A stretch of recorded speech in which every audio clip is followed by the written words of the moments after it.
दोस्तों प्रणाम, सत श्री अकाल, आदाब। मेरा नाम डीसी राजपूत है। यूपी हाथरस का रहने वाला हूँ। 40 साल पहले दिल्ली आया था और 5 क्लास पढ़ा हूँ।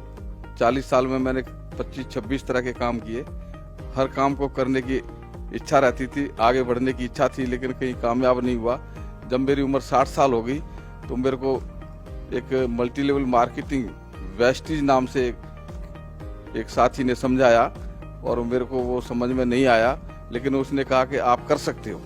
तो मैंने उस काम को करने के लिए उनसे हाँ कर दिया और समझाने पर समझा नहीं, लेकिन जब उन्होंने मेरे को क्लियर किया कि इसमें आप अच्छा पैसा कमा सकते हो, तो मैंने उनसे बोला कि इसमें मेरे को 5-10 हज़ार रुपये चाहिए हर महीने। तो उन्होंने मेरे को समझाया कि इसमें ये प्रोडक्ट हैं, इस टाइप से वेस्टीज के प्रोडक्ट हैं, इनको आप इसमें किसानों के लिए खाद है और चाय की पत्ती, टूथपेस्ट, नहाने का साबुन, शैम्पू, इस टाइप से प्रोडक्ट दिखाई मेरे को। तो मैंने कहा चलो करके देखते हैं। नहीं पास हो पाए तो 25-26 तो पहले बदल रखे हैं, इसको भी बदल के आगे कुछ और ढूंढेंगे। ये सोच के मैंने काम शुरू किया।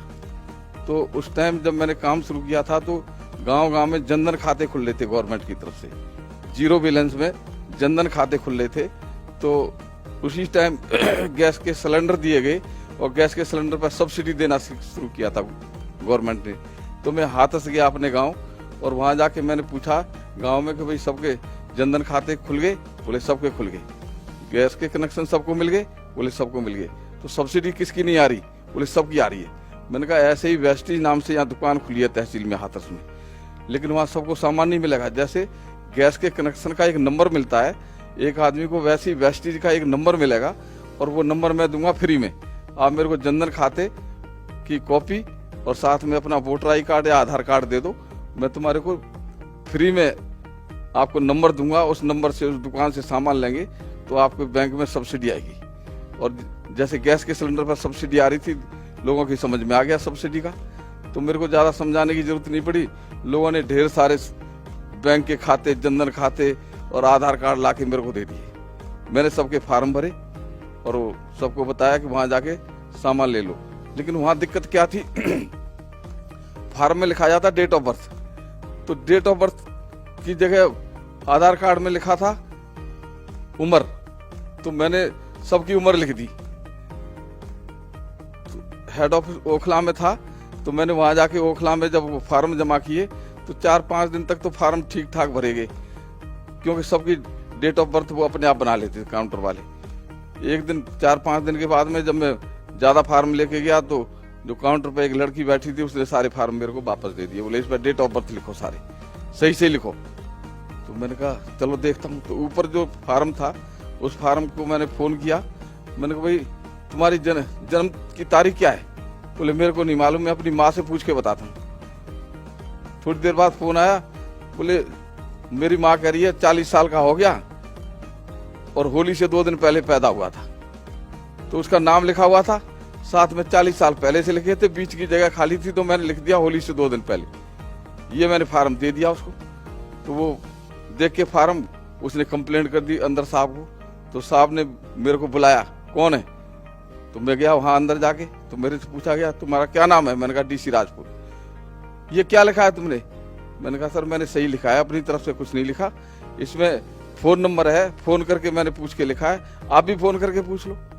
तो जो साहब थे वो बोले अच्छा बैठ जाओ। वो जो काउंटर से जो लड़की मेरी कंप्लेंट कर रही थी वो बार बार ऐसी कर रही थी, ये रोज ऐसी 10-20 फार्म लेके आते हैं, हमको काउंटर पे ऐसी दे जाते हैं और हम इनकी डेट ऑफ बर्थ बनाने में सारा दिन लग जाता है। तो वो लड़की कह रही थी कि ये रोज ऐसी लाते हैं, रोज ऐसी लाते हैं। तो जो साहब कहने लगे रोज ऐसे फार्म ही लाते हैं, कुछ सामान भी परचेज होता है? बोले हाँ 10-12 हज़ार रुपये का रोज इनका बिल कटता है। बोले ठीक है तू अपने काउंटर पे बैठ, इनको जरूरत है हमको। तो मेरे को अंदर कैबिन में लेके गए और एक क्लर्क बुलाया और क्लर्क से बोले कल से ये फार्म भर के नहीं लाएंगे और इनको तुमने फार्म भरना है सारा। तो मेरा काम आसान हो गया। तो श्रीमान जी मैं इस काम को करते करते 15-20 दिन में मैंने जो मेरे को काम बताया था संजय यादव जी ने, जो उन्होंने समझाया था कि ऐसे ऐसे इतना काम कर लो, वो 15 दिन में हो गया, वो डायरेक्टर का काम। मैं संजय यादव जी को फोन किया, मैंने कहा सर जो आपने बताया वो तो हो गया, और करना है क्या?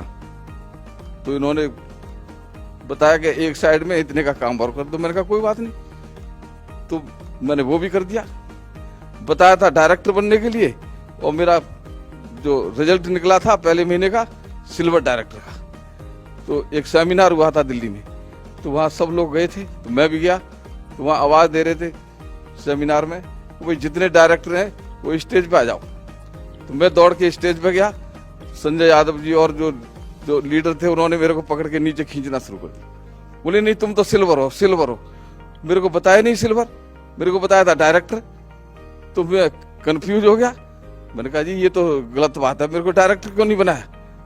ये समझ के फिर वो मेरे को समझाने के लिए ले गए। 3-4 जो बड़े बड़े लीडर थे उनसे समझाया कि सिल्वर डायरेक्टर बड़ा होता है, तब मेरी समझ में आया।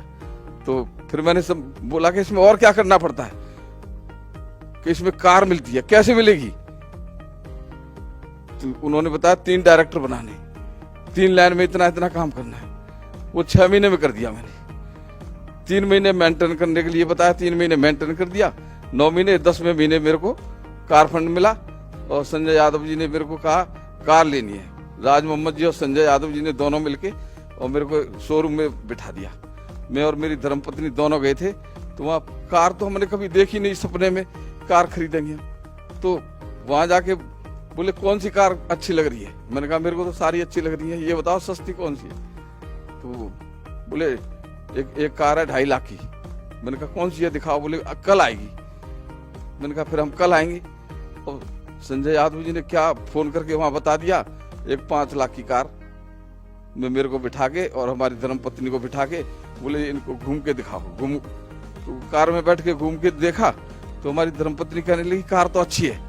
मैंने कहा अच्छी है तो कोई बात नहीं, हम तो कल लेंगे 2.5 लाख वाली, ये तो पता नहीं कितने की होगी। जैसे ही लौट के आए तब तक संजय यादव जी ने क्या क्या बोल दिया वहाँ मैनेजर को। उसने सारे कागज तैयार करके, और जैसी कार में से उतरे, वो जो वहाँ का जो इंचार्ज था, वो कार की चाबी और कागज, बोले ये और जी आपकी कार मुबारक। मैंने कहा कार की ये कैसे मुबारक, मेरे को तो 2.5 लाख वाली चाहिए, ये तो रेट तुमने बताया नहीं। बोले नहीं 5 लाख ही है। मैंने कहा फिर ऊपर के पैसे कहाँ से दूंगा मैं? तो मेरी लड़ाई होगी उससे। तो बाद में फिर कहने लगे, बोले नहीं कंपनी पैसे देगी। घर जाके लड्डू बटे, बच्चे लड्डू बांट रहे थे, मेरे को डर लग रहा था, क्योंकि हमारे मोहल्ले में किस्त न जाने से कार उठ गई थी एक। तो मैंने कहा कहीं ऐसा न हो, आज तो लड्डू बट रहे और हमारी कार उठ गई तो बेइज्जती हो जाएगी, इससे तो हमारी कम से कम इज्जत तो बनी है, कार उठ गई तो और बेइज्जती होगी। तो ये मेरे को डर लग रहा था। लेकिन धीरे धीरे उसकी किस्त चलती रही। एक दिन मैं चलाना सीख रहा था, तो बोले इसका लाइसेंस बनवाना पड़ता है। तो मैं गया ट्रांसपोर्ट अथॉरिटी, लाइन में लगा, मेरे से पूछा आपको क्या चाहिए? मैंने कहा लाइसेंस बनवाना। तुम्हारी उम्र तो 60 साल से ज्यादा है। मैंने कहा क्या हो गया? तो बोले नहीं तुम्हारा नहीं बनेगा, पहले से बना होता तो उसको रिन्यू कर देते, पहले से क्यों नहीं आए तुम? मैंने कहा कार ही पहले से नहीं मिली थी, अब कार मिली है तभी तो आए। बोले नहीं अब नहीं बनेगा। तो हम वापस आ गए। कोई बात नहीं, बेटे ने चलाना सीख लिया, बेटा चलाता गया। बाद में फिर संजय यादव जी को मैं फोन करता था कि जी मेरी कार तो कोई बेटे का लाइसेंस नहीं बना, अब मेरे को तो हाथरस जाना है, अपनी टीम में जाना है। तो संजय यादव जी, गोविंद यादव जी दोनों मेरी कार चला के लेके जाते थे मेरे को। तो ऐसे करके बिजनेस में बहुत सपोर्ट किया मेरे को। 2 साल बाद दूसरी कार मिली, फिर 3-4 साल बाद में फिर मेरे को ऑडी मिली। तो चलाना नहीं जानता। तो साथियों मैं ये कह रहा हूँ कि इस मल्टी लेवल मार्केटिंग में इतनी ताकत है। जब मेरा जैसा आदमी 3 कार ले सकता है और जिसके पास चलाने का लाइसेंस नहीं, तो इसमें कोई भी पास हो सकता है, कोई ऐसी दिक्कत नहीं। साथ में मेरे को इसमें बताया गया कि जब कार मिल गई ना, तो बोले तुम जाओ के लोगों को समझाओ, लोगों को इसके बारे में बताओ। तो मेरे को एक लैपटॉप और प्रोजेक्टर दिया गया, चलाना सिखाया गया, ये पिन ऐसे लगती है, ये पिन ऐसे लगती है। तो मैं पहली बार गया बिहार, प्रोजेक्टर और लैपटॉप लेके। जाड़े के दिन थे, जनवरी का महीना था। जैसे मैं स्टेशन से उतरा तो वहां कुछ लोग मेरे को लेने के लिए आए थे स्टेशन पे। तो वहां मेरे कान में आवाज आ रही थी, दिल्ली से DC Rajput, doctor DC Rajput आ रहे हैं, गरीबों का इलाज करेंगे। मैंने आवाज सुनी, मैंने जो मेरे को साथ में लेने आए थे, मैंने कहा भाई ये बंद करवा, कौन आवाज कर रहा है? बोले अब क्या बंद करवाइए, तो 3 दिन से आवाज दे रहा है। वहां जब पहुंचे, जहाँ मीटिंग स्थल था, वहां 100 से ज्यादा मरीज बैठे हुए, ऐसे मरीज जो एक एक मरीज को 2-2 आदमी उठा के ला रहे थे। मैंने कहा ये क्या है? बोले आपने देखने। अब मैं बड़ा परेशान हो गया, मेरे को अंदर पसीना आने लग गए, जाड़े के दिनों में कोट पैंट में भी पसीना आने लग गई। तो फिर मेरे को अंदर, मैंने अपने आप को सोचा क्या करूं, दिल्ली हो तो किसी न किसी को बुला लूं, यहाँ इतनी दूर कौन हेल्प करेगा? तो मैंने कहा डॉक्टर तो मैं लग रहा हूँ, कोट पैंट टाई पहने रखा है, इनको क्या पता कि मैं डॉक्टर नहीं हूँ या पढ़ा लिखा नहीं हूँ। तो मैंने कहा सारे जितने मरीज हैं सबको लगाओ लाइन में, और मैंने एक कागज पर सबको जो है पूछा तुम्हारी उम्र कितनी है, कब से बीमार हो, क्या बीमारी है, क्या, इस टाइप से बात करते जैसे डॉक्टर पूछता है, ऐसे ऐसे करके। और मैंने सबको फुटपैच लिख दिए और 1-1.5 घंटे में सारे मरीज चले गए। उसके बाद में जब मीटिंग शुरू होने का नंबर आया, तो उस चक्कर में मैं पिन लगाना भूल गया। जो लैपटॉप में प्रोजेक्टर में पिन लगाते हैं वो स्टार्ट ना हो। अब मेरे को फिर पसीना आने लगा, अब क्या हो? फिर मैंने CNT किया, प्रोडक्ट के बारे में बताया, जिस टाइप से जो कंपनी का नियम है वो मैंने किया, और वहां से करके और मैं वापस आ गया। तो साथियों, मैं ये बताना चाहता हूं कि अगर कोई भी परेशानी आती है तो उसका सामना करो। सामना करने से कोई न कोई रास्ता मिल जाता है। अगर मैं उस दिन इसमें मैं अपने को संभाल के इस काम को नहीं कर पाता तो आज मैं यहाँ नहीं होता। तो ये काम बहुत आसान है, और समझदारी से काम करने के लिए मेरा जैसा आदमी इसमें पास हो सकता है, तो इसमें कोई भी कर सकता है।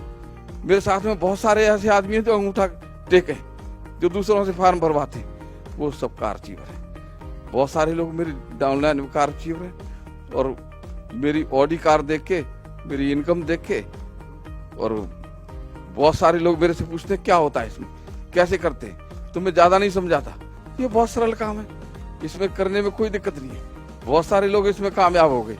किसानों को मैंने बता दिया, किसान अपनी खाद लेते हैं, उनके बैंक में सब्सिडी आती है तो एक दूसरे को बता देते, तो खाद ले लेके किसान भी इसमें मेरे साथ में कई कार अचीवर बन गए। तो ये सिस्टम इतना अच्छा है, ये मेरे को इतना अच्छा लगा है कि जब भी प्रोग्राम का पता चलता है, संजय सर कहते हैं आज अगले महीने इस डेट का प्रोग्राम है, तो मैं फटाफट जो लोगों से तैयार करके और यहाँ आ जाता हूँ। बहुत सारे लोग इसमें अचीवर बन गए, और मेरी भी बहुत अच्छी जिंदगी चल रही है।